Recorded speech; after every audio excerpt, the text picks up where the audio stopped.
അച്ഛാ പിണങ്ങിയിരിക്കണോ? ഞാൻ പണിയാൻ നിനക്കെന്താ? നിനക്ക് ഇംഗ്ലണ്ടിൽ പോകുന്നതല്ലേ വലിയ കാര്യം. ദേ ഇങ്ങോട്ട് നോക്കിയേ. പപ്പ എന്നെ പഠിക്കാൻ അയച്ചപ്പോ അച്ഛന് പറഞ്ഞുകൂടായിരുന്നോ ഞാൻ വെറും ഡ്രൈവറാണ്, എൻ്റെ മോൾ ഇവിടെ വല്ല തൂത്തു തുടപ്പോ അടുക്കള പണിയോ ചെയ്തോണ്ട് ഇവിടെ നിന്നോളുന്ന്? അതിപ്പോ എല്ലാ തന്തമാർക്കും തോന്നില്ലേ മക്കള് പഠിച്ച് നന്നാവണമെന്ന്? അതിനല്ലേ ഞാൻ പോകുന്നത്. 3 വർഷം പഠിച്ച് വലുതായി മിടുക്കിയായി അച്ഛൻ്റെ അടുത്തേക്ക് തന്നെ തിരിച്ചു വരാൻ. പിന്നെ ഞാൻ അച്ഛൻ്റെ കൂടെ തന്നെയാ. ഞാൻ വേഗം വരും. പക്ഷേ ഒരു കാര്യം, നീ സായിപ്പിനോട് മിണ്ടാനും പിടിക്കാനും ഒന്നും പോണ്ട. ഇല്ല, എനിക്കറിയാം, ഉമ്മ തരും. ആ അത് തന്നെയാ. പിന്നെ പപ്പയോടും വല്യമ്മയോടും മറ്റെല്ലാവരോടും പ്രത്യേക അനുഗ്രഹം വാങ്ങണം. പോകും മുമ്പ് ആ ആൽഫിയെ കൂടെ ഒന്ന് കാണണം എന്നുണ്ടായിരുന്നു. എന്തിന്? ഞാൻ വിചാരിച്ചതുപോലെ കുഴപ്പക്കാരനല്ല അയാള്. എവിടെയോ ഒരു നല്ല മനസ്സുള്ള ആളാണെന്ന് തോന്നുന്നു. അതൊന്നും എനിക്ക് അറിഞ്ഞൂടാ.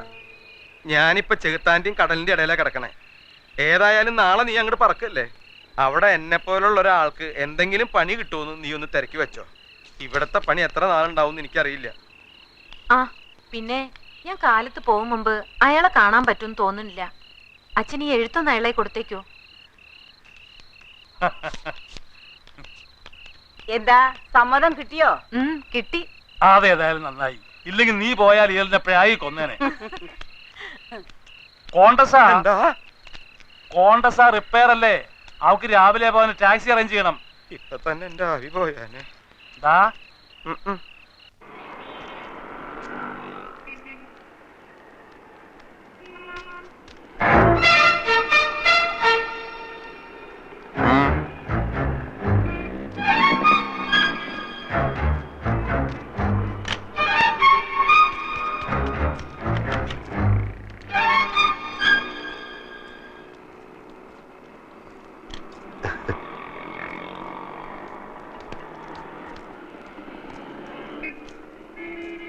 Oh.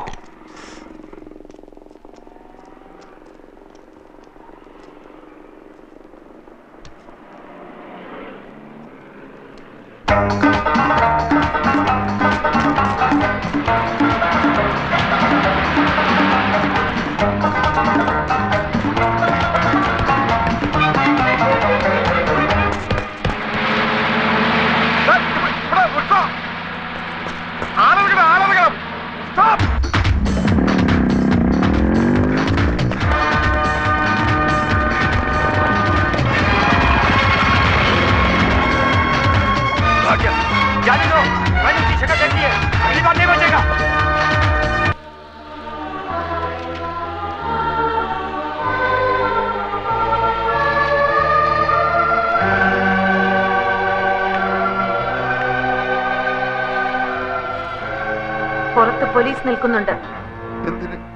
കുറെ ആൽഫിമാരെ അറസ്റ്റ് ചെയ്യാൻ. തന്റെ സുഹൃത്ത് അപ്പുക്കുട്ടനും ഇത് തന്നെയാ പറഞ്ഞത്. അയാളും ഉണ്ട് പുറത്ത്. അന്തസ്സുള്ള ഓഫീസായത്. ഇതിനകത്ത് പോലീസുകാർ കയറി MD അറസ്റ്റ് ചെയ്തെന്നറിഞ്ഞാൽ ഞങ്ങൾക്ക് അതിന്റെ നാണക്കേട്. അതുകൊണ്ടാ ഞാൻ അവരെ പുറത്ത് നിർത്തിയത്. മനുഷ്യന് അത്യാർത്ഥി പാടില്ലല്ലേ? താൻ വരുന്നുണ്ടോ അതോ ഞാൻ അവരെ ഇങ്ങോട്ട് വിളിക്കണോ? വേണ്ട, നമ്മൾ വരാം. പോലീസ് ഇങ്ങോട്ട് വന്നാൽ ഈ ആഫീസിലുള്ള എല്ലാവരും കൂടി നമ്മളെ എടുത്തിട്ട് ഇടിക്കും. ഈ തിങ്ങളെ അടി നമ്മൾ നേരത്തെ കണ്ടിട്ടുള്ളതാ. മാമാനെ അടിച്ചിട്ട് മാമാന്റെ എല്ലിന്റെ എണ്ണം കൂടി പല്ലിന്റെ എണ്ണം കുറഞ്ഞ്. എന്നാ വാ. എവിടെ പോലീസ്? എവിടെ പോലീസ്? പോലീസില്ല, ഇവിടെ കള്ളന്മാരേ ഉള്ളൂ. ഇത് അരക്കള്ളൻ, ഇത് മുക്കാക്കള്ളൻ, ഇത് മുഴുക്കള്ളൻ. ഇവരെന്താ ഒരുമാതിരി ശവം പോലെ നിൽക്കുന്ന? ഞാനൊന്ന് വരട്ടി. പുറത്ത് പോലീസ് നിൽക്കുന്നു എന്ന് പറഞ്ഞു. അത് ശരി. പോലീസും പട്ടാളൊന്നുമില്ല, ഞങ്ങൾ നിന്റെ കല്യാണം നടത്താൻ വന്നതാ. വീരാനിക്ക് എണീറ്റ് നടക്കുന്നതിന് മുമ്പ് നടത്തിയില്ലെങ്കിലേ അവളുടെ നിക്കാഹും നിന്റെ മയ്യത്തും അന്ന് ഞാൻ പറഞ്ഞ പോലെ നടക്കൂ.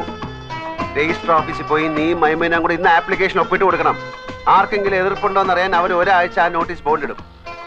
വീരാനിക്ക് ആശുപത്രി കിടക്കുന്നുണ്ട്, അത് കാണൂല. അത് കഴിഞ്ഞാൽ കല്യാണം. സാക്ഷി ഒന്ന് ഡോക്ടർ മേനോൻ, 2 ലേഹ പോരെ. ഇവള് നമ്മളെ ശത്രു അല്ലേ? ഇടാ അതൊക്കെ പണ്ട്. ഇപ്പൊ പടച്ചോന്റെ പുതിയ രൂപ. ആൽഫിക്ക് കുറച്ചാളോട് ആയുസ് നീട്ടി കിട്ടി. എവിടേക്ക് പോണെന്നാ പറഞ്ഞേ? യൂണിവേഴ്സിറ്റി വരെ. രാത്രിയിലത്തെ ട്രെയിനിന് ടിക്കറ്റ് എടുത്തിട്ടുണ്ട്. ഒരാഴ്ച കഴിഞ്ഞേ വരൂ. അപ്പോഴേക്കും ലോൺ കിട്ടില്ലേ? എന്നിട്ട് വേണം നമുക്ക് ഈ കള്ള കഥകൾ അവസാനിപ്പിക്കാൻ. ഇവിടെ ഇല്ല, വീട്ടിലുണ്ട്. ഈ പോലെ ഞാനിത് കൊടുക്കും. ഇത് കണ്ടോ? ഒറിജിനൽ ആൽഫി ചന്ദ്രൻകുടി വിവാഹം രജിസ്റ്റർ ചെയ്യാൻ അപ്ലൈ ചെയ്ത അപ്ലിക്കേഷൻ ഫോമാ. രജിസ്റ്റർ ഓഫീസിലെ കണ്ടെടുത്തതാ. ആൽഫിയുടെ ഒറിജിനൽ ഒപ്പ് ഇതിനകത്തുണ്ട്. ഈ ഒപ്പ് ഇവനിടണം, അല്ലെങ്കിൽ ഇവൻ ആൽഫി അല്ല. അതേതാ? ഞാൻ പപ്പയുടെ കൈ കൊടുക്കാം. വേണ്ട വേണ്ട, ഞാൻ കൊടുത്തോളാം. നീയും ഈടായിട്ട് അവനോട് കൂടിയിട്ടുണ്ട്. ഗൂഢാലോചനക്കാരെ എല്ലാത്തിനും ഒരുമിച്ച് ഞാൻ അകത്താക്കും. ഞാനിത് അമ്മാവന്റെ കയ്യിൽ കൊടുക്കാൻ പോവുകയാണ്. നീ പോലീസിന് ഇടികൊള്ള തയ്യാറായിക്കോ. നോക്കി നിൽക്കാതെ പിടിച്ചു വാങ്ങാം.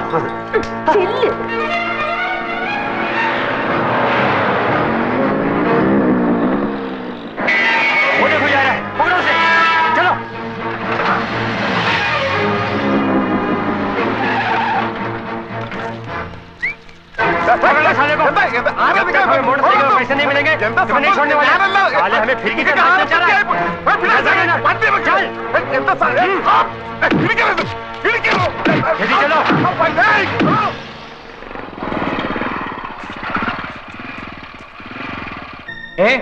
വർമ്മ സാർ കുളിക്കുന്നോ? അതേന്ന് സത്യമാണ്. ചന്ദ്ര സംസാരിച്ചു. വേഗം വാ. എടോ, ചന്ദ്ര സംസാരിച്ചു. താൻ ആൽഫിയെ പോയി വേഗം വിളിച്ചോണ്ടോ. അവൾ എല്ലാരും തിരിച്ചറിയുന്നുണ്ടോന്ന് എനിക്കറിയണം. ചെല്ലേ.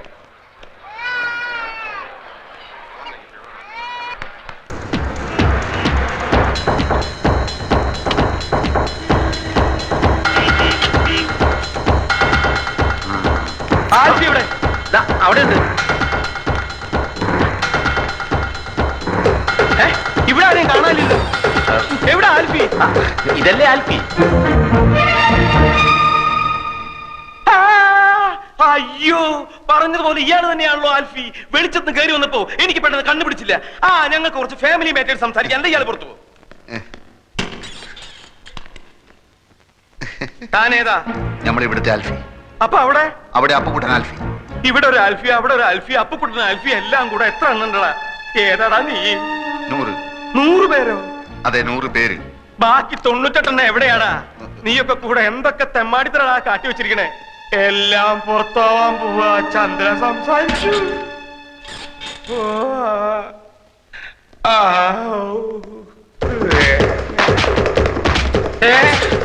നിന്നെ ഞാൻ വിടില്ല. ഓടിപ്പോണ ആൽഫി എവിടെ? ബാങ്കിൽ പോയിരിക്കാന്നാ പറഞ്ഞ. എന്തിന്? അങ്ങനെ നീ അങ്ങനെ ഒറ്റയ്ക്ക് രക്ഷപ്പെടാൻ നോക്കണ്ട. തൂങ്ങുമ്പോ നമുക്ക് ഒരുമിച്ച് തൂങ്ങടാ. കേറണം.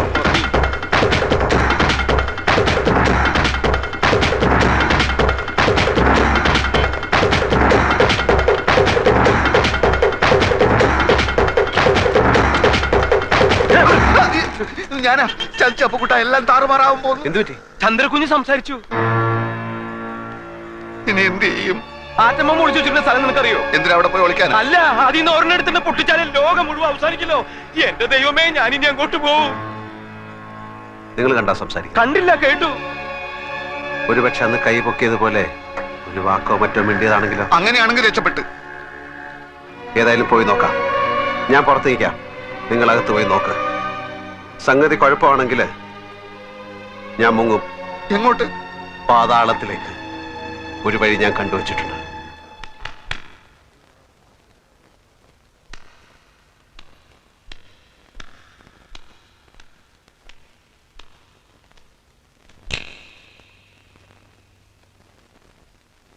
ഇവരൊക്കെ ആരാണെന്ന് മനസ്സിലാകുന്നുണ്ടോ? വല്യമ്മ,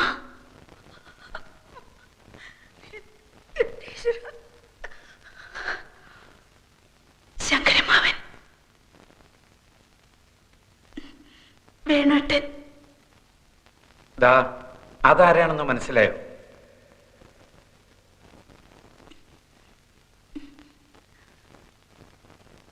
ഇരവി അങ്കിൾ. വർമ്മങ്ങളും ആൽഫൊക്കെ ഇപ്പൊ വരും.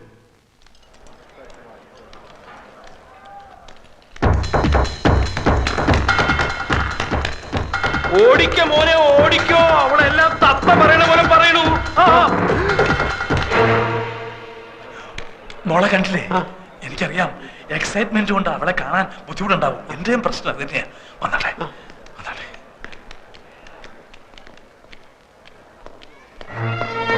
എന്റെ ഈശ്വര, കുളിച്ചോണ്ട് നിൽക്കുമ്പോഴാ ഞാൻ വിവരം അറിഞ്ഞത്. കുളി തുടരണോ നിർത്തണോ എന്താ വേണ്ടെന്ന് അറിയാൻ വയ്യാത്ത ഒരവസ്ഥ. ശബ്ദത്തിന്റെ ഉച്ചസ്ഥായി മൗനം എന്ന് പറഞ്ഞതുപോലെ സന്തോഷത്തിന്റെ പാരമ്യത്തിൽ കണ്ണീര് വരും. ചിലപ്പോ ഹൃദയസ്തംഭനം വരെ ഉണ്ടാവാം. എന്റെ പ്രാർത്ഥന ഈശ്വരൻ കേട്ടു. അല്ല, നമ്മുടെ പ്രാർത്ഥന ഈശ്വരൻ കേട്ടു.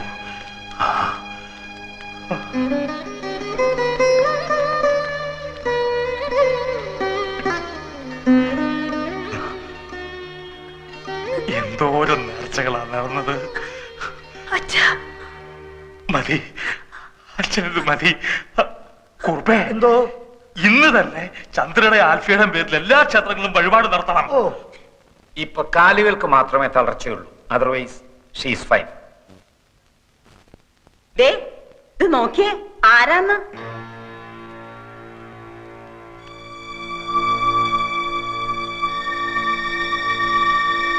ആരാ?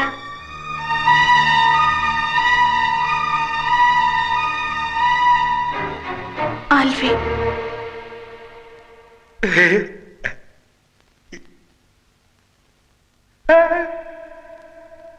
ഇനി നമുക്കെല്ലാവർക്കും പുറത്തേക്കൊന്ന് ഇറങ്ങിക്കൊടുക്കാം. ഒരു 5 മിനിറ്റ് ആൽഫിക്കും ചന്ദ്രയ്ക്കും മാത്രമായിട്ട്. Of course.